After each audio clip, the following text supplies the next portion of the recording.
All right, we are starting on page 210 in our book for us to start in the rocker arm tutorial. So we've already started in metric, which was starting on page 29 if you wanted to go through starting from scratch. But we are going to start with however we had it here. The one thing it did want us to change is our precision. So we're going to go to Format. We're going to go down to Units, and we're going to change the precision to 0 instead of 0.00. Click OK. And we are going to, it has a setting up the snap grid on this, so let's go ahead and do that.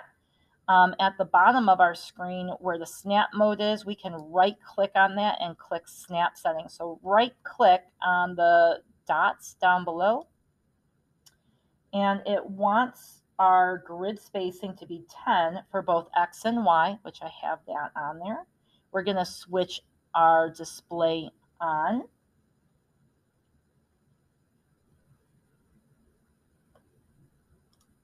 So to put that little click on there, we're going to do our 2D model space click on there. We're going to click our grid, F7. And then we're going to click OK. So snap, equal X and Y, 10 and 10, check mark on the grid, and check mark on the 2D model space. Go ahead and click OK here. Now you can see I have all these little dots in the background. The next thing is they want us to change up our drawing limits a little bit. So we're going to go down to Format. We're going to go down to Drawing Limits. And it wants for our first setting, instead of it being 0, 0, we're going to type in negative 200. So minus 200, comma, minus 150, and hit enter. And again, I'm following right through the book. I'm on page 211. And then in the upper right corner, it's 200, comma, 150, and hit enter. What that's going to do for us is have our little UCS symbol here be the very center of our page. Under the menu bar, we're going to go to View, down to Display, and down to UCS icon and origin. We want to make sure it's check marked on. So mine was already checked on. Hopefully yours was too. If not, all you have to do is click it and it will turn it on. And then we're going to go to View again, down to Zoom, and this time go down to Extents. So that's just reshifted our screen, and now we have our UCS symbol right here. You can read more about the UCS symbol on page 212, but I'm going to skip on through that. It wants us to create a circle using the center radius command. So I'm going to go circle, center radius, and it wants us to select the origin. So I'm going to click right on the origin here. Oh, it doesn't like that. So I'm going to type in 0, 0, and hit enter. And then in the command prompt, it wants us to set the radius to 50. So just type in 50 and hit enter. Now, it wants us to select 70, 40 as the absolute values when we do this again. So they ask us to hit the spacebar. If you hit your spacebar on your keyboard, it just takes you directly back into whatever the last command was. You could also just click on circle radius to bring you right back to what we're doing.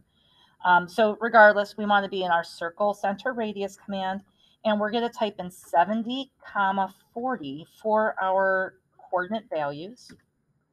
You can see now I'm up here, and we're going to set our radius to 25. We're going to do this exact same thing again, except our coordinates are going to be different. They're going to be negative 50, negative 60. So I'm going to right click on my mouse and hit repeat circle, or you could come up here, or you can hit your space bar. And my coordinates are negative 50, comma, negative 60, and hit enter. And our radius is again 25. Now we're on page 214. So at this point, it wants us to introduce a new toolbar. So we're going to go all the way up to the top again, and we're going to go to where it says Tools, and we're going to drop down to Toolbars, to AutoCAD, and we're going to drop down to Object Snap. So these little object snaps, we've used these before, believe it or not, but we've typed them in, and I'll show you in a moment what that looks like. But these are hopefully going to be helpful. They're kind of like this down here. It's an extension of this. So the first thing that they are going to have us do is turn off our snap grid. So we're going to just click on this little blue box down here and turn that off. And you can either keep that grid mode on, or you can have it turned off in the back, whichever you prefer. I'll turn mine off for now. And we're going to go to our line command for our toolbar, and it wants us to go to the snap command. So the tangent command. So previously we did this a week or two ago, and we typed in tan and hit enter, and that allowed us to go to tangent. This just removes us typing it out. So I'm going to click on snap to tangent, click on a circle, click on my tangent snap command again, click on the circle, and it will put it wherever we want it to go. The same thing could be done.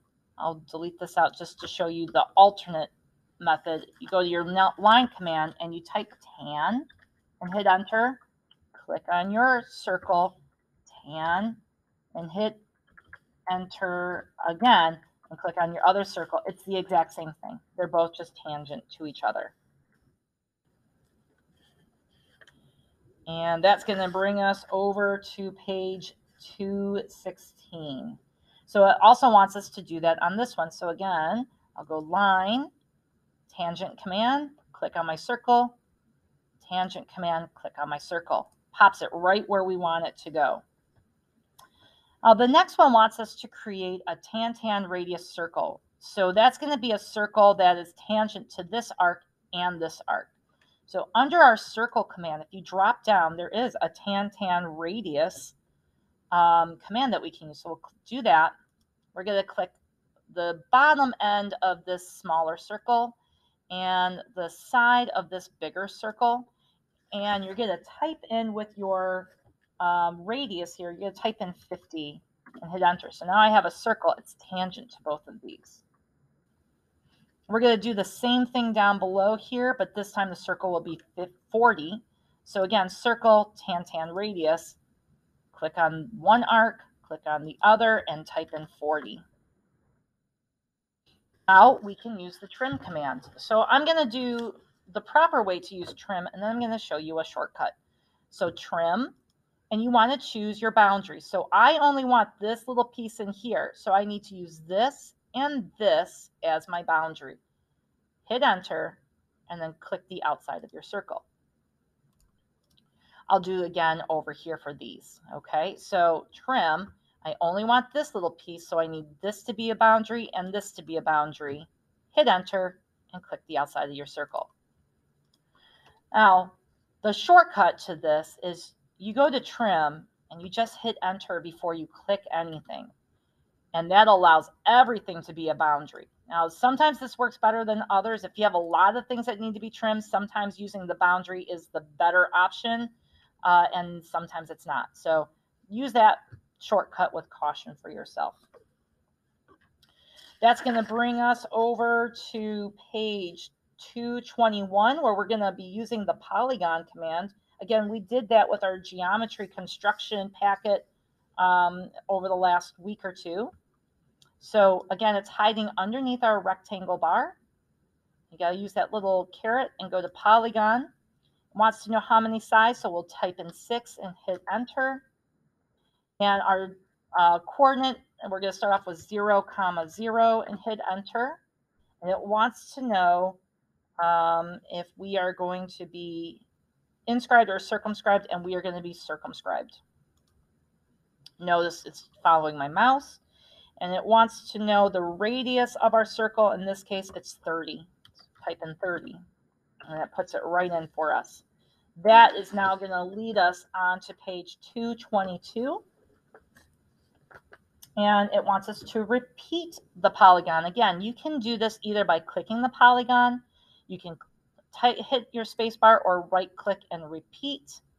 And this time it's going to be a four-sided figure, so type in 4 and hit enter. And the center point, if you come up to the top here on our OSNAP bar, we're going to click on the one that looks like a circle inside of a circle, and then go over to this upper right circle and click that center point. This one is also circumscribed about the circle. And the distance for this one, they want us to select one of the grid points next to the center. So I got to turn my O-snaps in my part back on. So you're just going to go over one of our little points on here. Notice I turned on the grid and my object, my snaps, and my grid so I could see what I was doing. And I just go one block over and click. The next thing that I want us to do is to create a concentric circle. I'm at the top of page 223. So we're going to go to circle center radius. And again, I'm going to go to my radius tool. And I'm going to click right on the center point of my circle. And this time I'm going to type in the number 10 and hit enter.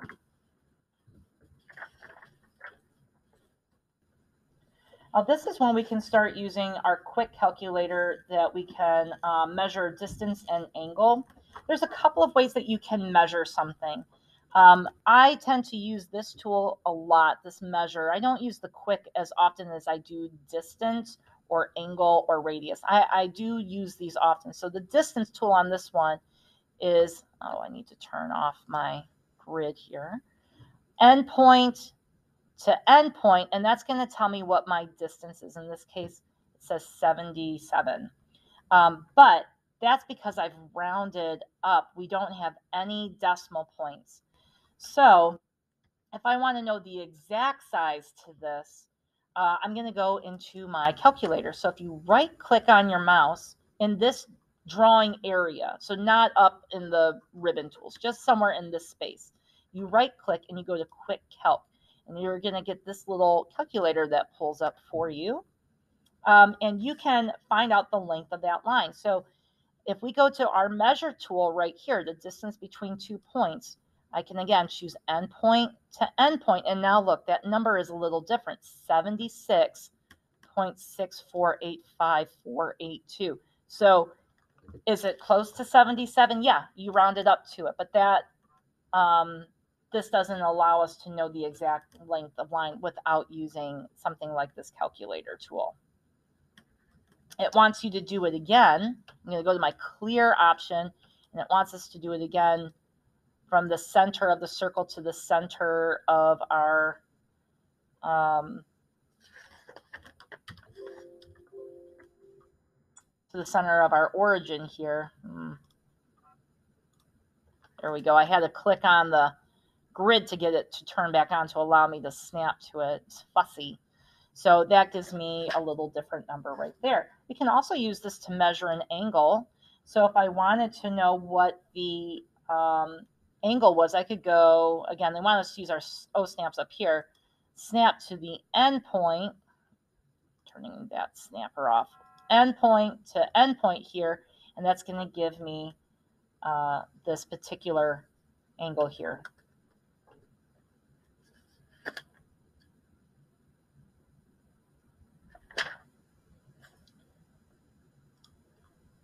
And this one, the rocker arm is basically done. All we have to do is save this. Don't forget to put your name on it.